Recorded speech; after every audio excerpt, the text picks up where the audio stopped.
الحمدللہ نحمدہ ونصلی علی رسول الکریم. اس میں دو باتیں ہیں، میں جلدی سے کر کے پھر بیان کی طرف آتا ہوں تاکہ وہ آپ نوٹ کر لیں. کچھ لوگ کہتے ہیں کہ سارا مدار ہی علم فلکیات پہ ہونا چاہیے. نبی صلی اللہ علیہ وسلم کے دور میں تو یہ فلکیات کا علم نہیں تھا، تو لوگوں کو کیا پتا تھا کہ چاند نکلے گا یا نہیں نکلے گا. کچھ لوگ تو ہیں جو کہتے ہیں بھائی فلکیات پہ مدار ہونا چاہیے. جناب پروفیسر غامدی صاحب کی بھی یہی رائے ہے کہ اب کیا دیکھنا چاند اور چھتوں پہ چڑھ کے اور بلڈنگوں پہ چڑھ کے، اور یہ پرانا دقیانوسی والا طریقہ تھا بھائی. اب تو کیلکولیشن کے ذریعے پتا چل جاتا ہے کہ چاند ہے یا نہیں ہے. جیسے ہم سورج غروب ہوتا ہوا دیکھتے تھوڑی ہیں، کیلکولیشن سے پتا چل جاتا ہے. پہلے زمانے میں پہاڑوں پہ چڑھ کے مؤذن صاحب ندا لگاتے تھے، بھائی کھول لو روزہ. بیچارے کو پہاڑ پہ چڑھنے اترنے میں آدھا اس کی ایسی کی تیسی ہو جاتی تھی بیچارے کی.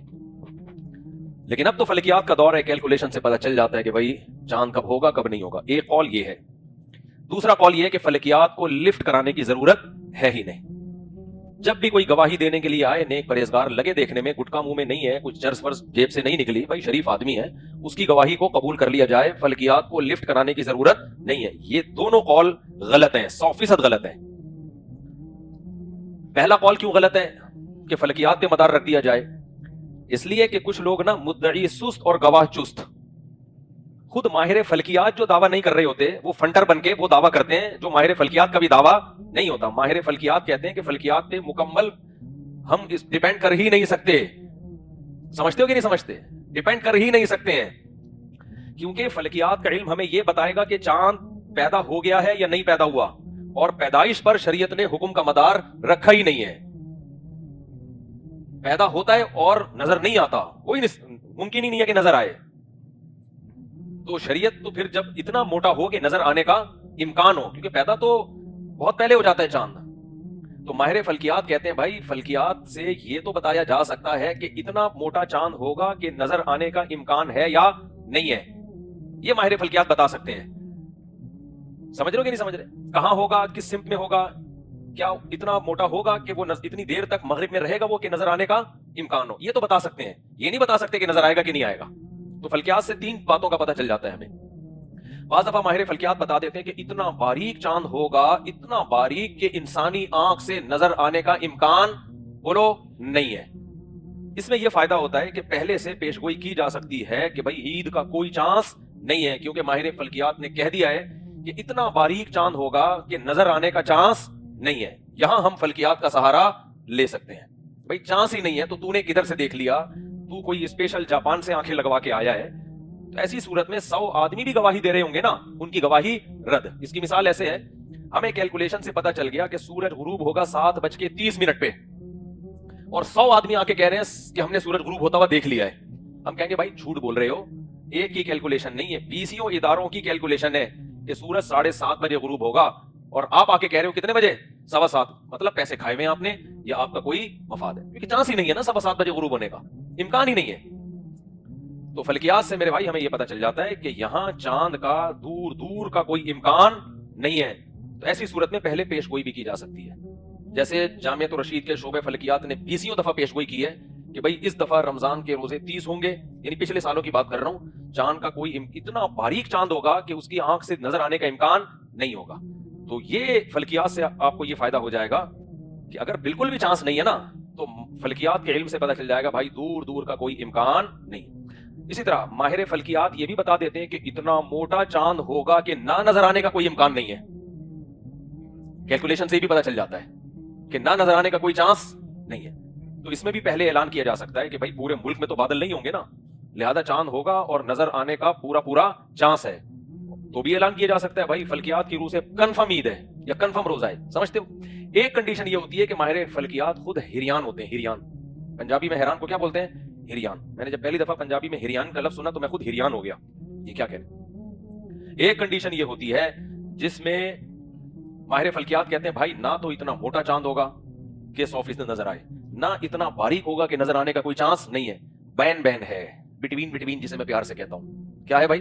ہماری دیسی انگلش ہے نا یہ، بٹوین. ویسے بٹوین کا لفظ یہاں استعمال نہیں ہوتا، مجھے پتا ہے، اتنا بیوقوف نہیں ہوں میں، کیونکہ لوگ اس پہ کلپ چلا دیتے ہیں. یہ ان کی انگلش دیکھو، بالکل کیا پوزیشن ہوگی؟ بٹوین. بھائی اتنا باریک بھی نہیں ہے کہ کسی کو نظر نہ آئے، اتنا موٹا چاند بھی نہیں ہے کہ 100% نظر آئے. تو چانس پر ہے. شاید کچھ لوگ عرق گلاب ڈال کے دیکھیں تو ان کو شاید نظر آ جائے، اور یہ بھی چانس ہے کہ نظر نہ آئے. یہاں ہمیں ضرورت پڑتی ہے ہلال کمیٹی کی. کہ جو لوگوں سے شہادتیں لے. سمجھتے ہو کہ نہیں سمجھتے؟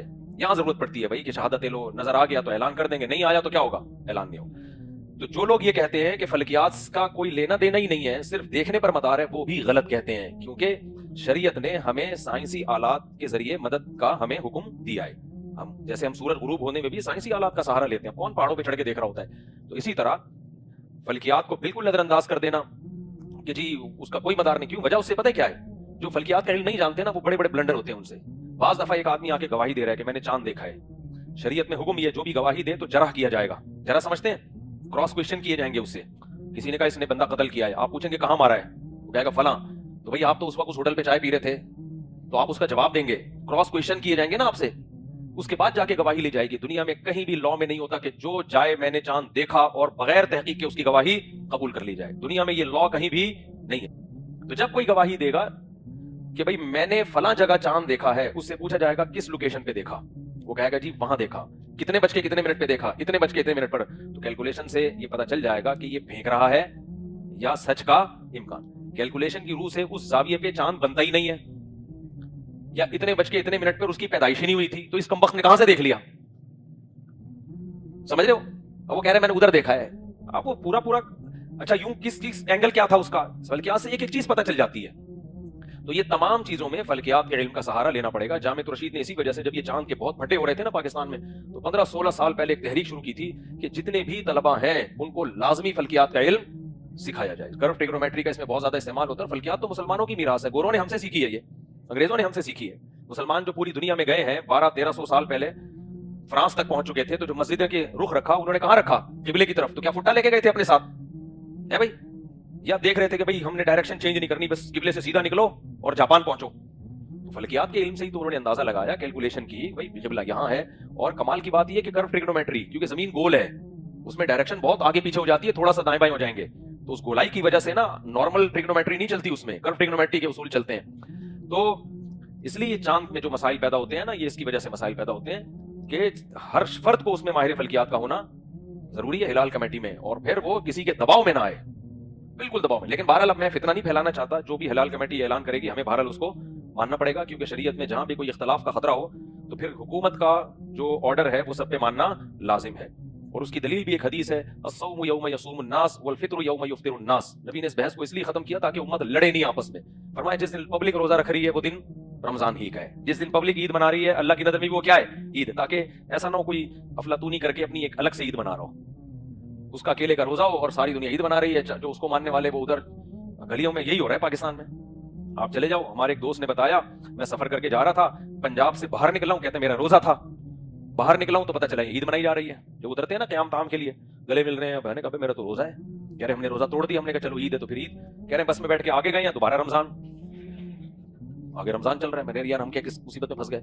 تو اس ٹینشن سے بچانے کے لیے اللہ کے نبی نے اصول اور ضابطہ کیا بیان کیا, الصوم یوم یصوم الناس والفطر یوم یفطر الناس. ڈیڑھ عید کی الگ مسجد مت بناؤ. جیسے سعودی عرب کا جو سسٹم ہے نا چاند کا, بہت سے علماء کے نزدیک وہ ٹھیک نہیں ہے. سارا مسئلہ وہیں سے کھڑا ہو رہا ہے سعودی عرب سے. اگلے دن بھی بہت دفعہ چاند نظر نہیں آتا وہاں پہ, لیکن جب گورنمنٹ فیصلہ کر دیتی ہے تو ہم اس فیصلے کو کیا کہتے ہیں؟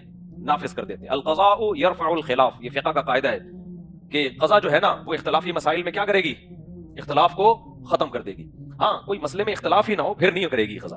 یہ اس لیے کہہ رہا ہوں کہ عدالتی خلا میں قاضی کا فیصلہ معتبر نہیں ہے, کیونکہ وہ تو اجماع امت کے خلاف ہے, اس کی کوئی دلیل ہی نہیں ہے. اس میں جب تک اسباب فسخ نکاح نہیں پائے جائیں گے, فسخ نکاح کے جو اسباب ہوتے ہیں وہ نہیں پائے جائیں گے, تو وہ خلا کنسیڈر نہیں ہوگا. کیونکہ یہ بالکل 2 اور 2 4 کی طرح اسلام نے بتا دیا ہے کہ جج اپنی بیوی کو طلاق دے سکتا ہے, دوسروں کی بیویوں کو طلاق کا اختیار جج کے پاس نہیں ہے. کیونکہ یہ اس سے بڑی بغیرتی کوئی ہو نہیں سکتی کہ جج کو ہم اتنا بڑا باپ بنا دیں اپنا کہ بیویوں پہ بھی کنٹرول کس کا آ جائے؟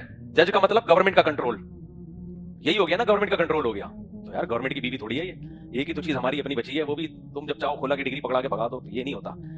سمجھتا ہے کہ نہیں سمجھتا ہے؟ اور اس کا میں بار بار کہتا ہوں نقصان بھی عورت کو. جب مرد کو پتا چل جائے گا کہ یہ جب چاہے مجھے چھوڑ سکتی ہے, تو پھر وہ اس کو ایک انسٹرومنٹ کے طور پہ استعمال کرے گا, جیسے گرل فرینڈ کو یوز کیا جاتا ہے. پھر وہ اس کو اپنا دل نہیں دے گا, اپنا سمجھے گا ہی نہیں. اپنا اسی چیز کو سمجھتا ہے انسان جس کے بارے میں پتا ہو کہ میں جب چاہوں گا کہ یہ میری ملکیت سے نکل سکتی ہے, جب تک میں نہیں چاہوں گا نکل نہیں سکتی. ایک چھوٹی سی مثال دے کے آگے پھر بیان شروع کرتا ہوں. آپ کی کو پتا ہے یہ میری اپنی گاڑی ہے,